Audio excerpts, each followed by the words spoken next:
welcome Dr. Mike Moore, the Chair of Cambridge University Hospitals NHS Foundation Trust. Thank you, Mike. Thank you very much, and thank you to the Executive Board for taking me today. Thank you. So we all know the challenges which congestion causes in Cambridge to staff, to patients visiting the hospitals, and indeed in ambulance transport travel times. As NH hospitals on the biomedical campus, so that's Addenbrooke's, the Rosie, and also Royal Papworth, contributing to this question, on the campus, and hospitals which are likely to need to grow over coming years, we support the move to more sustainable transport options, welcome the interventions already being made to improve journeys, such as the Cambridge South Station, new park and ride sites, new busways, new cycleways. But these interventions alone we don't think will be enough. In this context, finding the right travel solutions for patients, staff, visitors to NHS organisations on the campus is critically important. For example, given the nature of our hospitals, which both provide local hospital services but also national hospital services, many patients and their visitors are unfamiliar with coming to Cambridge. Staff are concerned about the impact of a potential road user charge and whether there will be reliable alternatives. And all at a time when it's as well publicised, NH hospitals face very significant challenges in recruitment and retention at the present time.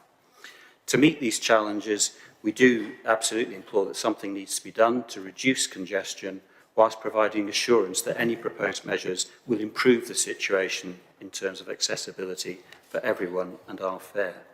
So my question, we understand that the Making Connections proposals are likely to change in response to feedback. It's a debate. Could you please explain how the benefits outlined last year can still be delivered if the proposals are significantly reduced? How do you ensure that the commitments to provide a 20-hour-a-day bus service, subsidised fares and more services to more places can still be achieved if the plans change? I ask this so I'm able to reassure staff and patients who have genuine concerns about the impact of a sustainable travel zone but want to see improved travel to work and for treatment.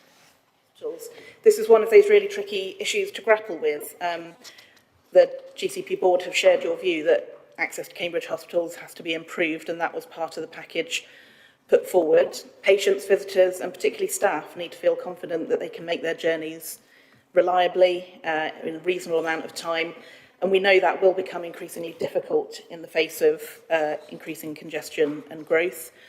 Nevertheless, the consultation responses identified healthcare access as a key concern. People have different views on whether the ability to access by car is more important or the ability to access by bus. And so we're trying to find a sort of fair and workable solution here.